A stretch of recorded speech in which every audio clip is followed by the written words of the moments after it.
Salam Kamir, kekaguman ilahi mengarah pada iman dan rahmat. Saudara-saudari yang terkasih, Kamir kemarin nomor 616, yaitu hari Rabu, kacau karena upload pertama saya upload keliru video Selasa yang masih bawa apel. Upload kedua saya mengupload video yang pendek yang belum diedit. Padahal video aslinya sudah ditambahi panjang dan itu keliru mengupload lagi. Tapi tidak apa-apa, jangan kecewa. Ini tidak akan saya gunakan lagi karena saya sekarang mempunyai alat peraga lain. Nih, bola. Nih. Kalau kita main bola, bola itu bundar. Kalau kita kadang di atas, di bawah, kadang di depan, di belakang, kadang di kanan, di kiri, kadang di barat daya atau timur laut, dan semuanya ini menjadi dinamika hidup kita. Kadang di atas, di bawah, kadang berbalik. Inilah bola dunia. Ngomong-ngomong tentang sepak bola, itu terjadi tragedi yang parah di Indonesia. Tanggal 22 Oktober 2022 kemarin. Saya lupa tanggalnya berapa, pokoknya bulan Oktober 2022 tahun lalu.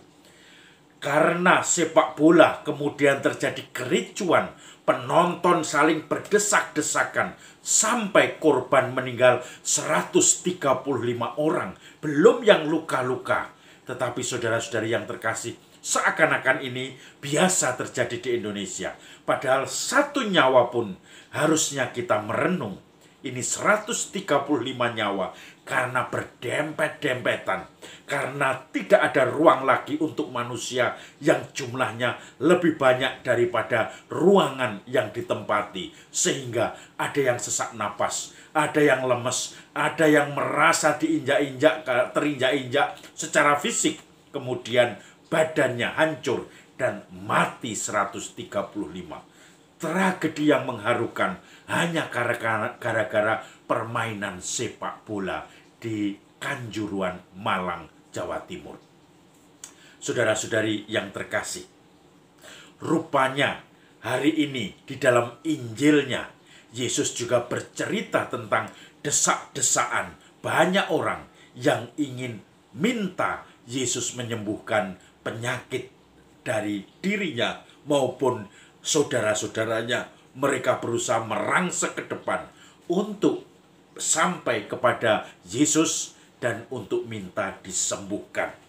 Kemudian Yesus akhirnya minggir ke pantai, kemudian minta supaya perahu berlayar agak ke tengah, dan Yesus mengajar dari atas perahu supaya tidak terjadi desak-desakan yang bisa mengakibatkan maut seperti di Kanjuruhan itu. Nah, saudara-saudari, ini yang Injil hari ini yang akan kita renungi. Sekali peristiwa Yesus menyingkir ke Danau Galilea bersama murid-muridnya, dan banyak orang dari Galilea mengikuti dia. Juga dari Yudea, dari Yerusalem, Idumea, dari seberang Yordan, dan dari daerah Tirus dan Sidon, datanglah banyak orang kepadanya. Sesudah mereka mendengar segala yang dilakukan Yesus. Karena orang banyak itu, Yesus menyuruh murid-muridnya menyediakan sebuah perahu baginya. Jangan sampai dia terhimpit oleh mereka, sebab Yesus menyembuhkan banyak orang, sehingga semua penderita penyakit berdesak-desaan ingin dijamah olehnya. Bila mana roh-roh jahat melihat Yesus, mereka jatuh tersungkur di hadapannya dan berteriak, "Engkau anak Allah." Tetapi dengan keras Yesus melarang mereka memberitahukan kepada siapapun tentang siapa dia. Saudara-saudari yang terkasih, kita bisa kagum kepada Yesus yang didatangi oleh banyak orang.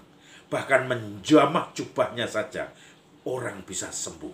Kuasa mukjizat penyembuhan itu dahsyat dan mengajak banyak orang menarik banyak orang untuk berkumpul. Dan akhirnya pada saat itu Yesus mengajar dari perahu supaya tidak himpit-himpitan.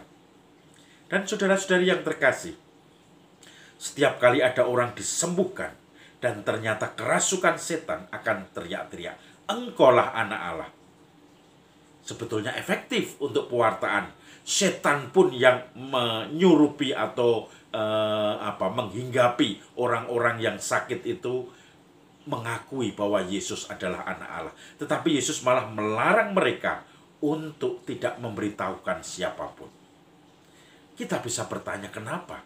Karena apapun dari setan, dari roh jahat, walaupun kelihatannya baik, tetapi tujuannya pasti akan menjebak kita, menunggu kejatuhan kita. Seakan-akan kita diangkat-angkat, seakan-akan kita dipuji-puji, tetapi setelah itu kita akan dibanting.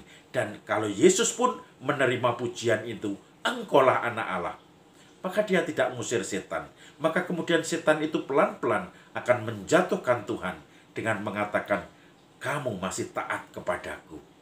Nah, saudara-saudari yang terkasih, tentu kita diajari dengan pembedaan roh atau discernment. Roh itu kadang menggoda manusia, kita semua, dengan wajah yang kelihatannya baik, tetapi kemudian ujungnya, ekornya akan menarik kita untuk jatuh sesuai dengan kehendak dan keinginan setan yang bermuka jahat itu. Dia sering disebut setan atau malaikat jahat berwajah baik, supaya akhirnya membujuk manusia untuk jatuh sesuai dengan keinginannya. Maka saudara-saudari yang terkasih, itulah yang disebut dengan roh yang harus kita bedakan, yang kita harus jernih mana menemukan kehendak Tuhan itu. Suatu saat saya sedang retret. Saya menemukan bahwa dosa-dosa saya begitu menggunung, menumpuk. Saya menjadi orang yang tidak pantas, dan saya ingin mengerjakan apapun supaya apa yang menjadi penyesalan saya, pertobatan saya ini diberkati Tuhan. Maka kemudian malam itu dalam kondisi yang cuaca dingin sekali, saya mengatakan, tergerak untuk mengatakan, "Tuhan, saya akan tidur di lantai malam ini, bahkan tidak beralaskan satu alas pun, langsung ke lantai ubin. Bahkan saya akan memakai kaos tipis." Kemudian itu saya lakukan pada saat retret, karena ketika merenungi dosa-dosa, saya sebetulnya ragu-ragu, ya atau tidak ya melakukan itu. Dan saya akhirnya melakukan. Apa yang terjadi? Paginya saya pilek.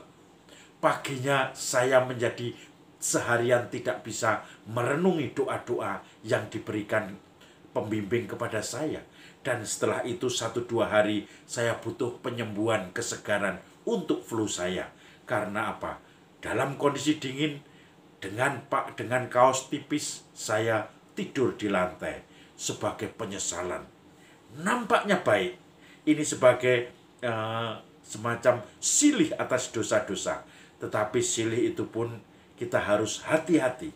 Dan kalau dalam kondisi retret atau kita punya pembimbing rohani, harus kita ceritakan. Saya punya gerakan untuk seperti ini. Kalau tidak kita ceritakan, tidak ada yang bisa membantu untuk objektivasi apakah itu dari roh baik atau roh jahat. Apakah itu sungguh saya yakini atau saya masih ragu-ragu. Nah, akhirnya justru akhir itu saya menghilangkan beberapa saat permenungan saya. Dan itu yang disukai oleh setan, supaya saya tidak usah berdoa, tidak usah sungguh-sungguh menekuni doa, bahan-bahan doa pada saat retret. Karena saya flu, karena saya sakit, karena saya masuk angin. Nah, itu awalnya baik, kelihatannya kita keras untuk mencoba mati raga. Tetapi akibatnya justru proses panjang retret kita terganggu. Bahan-bahan doa tidak kita renungi. Karena apa? Kita menjadi sakit, masuk angin, lemah, dan fisik kita kemudian harus kita pulihkan dulu.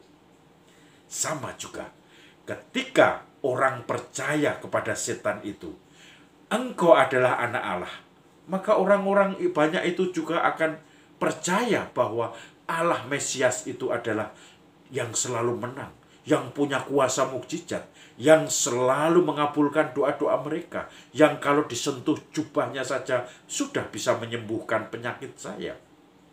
Tetapi mereka akan melupakan salib. Mereka tidak akan memahami tentang salib itu.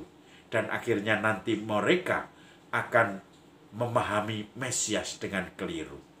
Maka sudah ada yang terjebak ketika Yesus disalibkan. Banyak orang meninggalkan Yesus. Ketika Yesus bersabda tentang roti hidup yang tidak bisa dipahami oleh banyak orang meninggalkan Yesus. Karena apa? Mereka membayangkan Mesias yang penuh mukjizat, tetapi ternyata yang dihadapi Yesus yang disalibkan, Yesus yang ditinggalkan banyak orang. Maka saudara-saudari, mari kita coba merenungkan kehendak Tuhan, mencoba menemukan bahwa roh jahat kadang menggoda kita dengan baik, dengan seakan-akan baik, tetapi justru membuat kita semakin jauh dari Tuhan. Karena tanpa sadar kita digiring pada maksud jahatnya. Dan kita akhirnya tidak bisa berkutik ketika sudah mengikuti roh jahat itu terlalu jauh. Salam Kamil, kekaguman ilahi mengarah pada iman dan rahmat.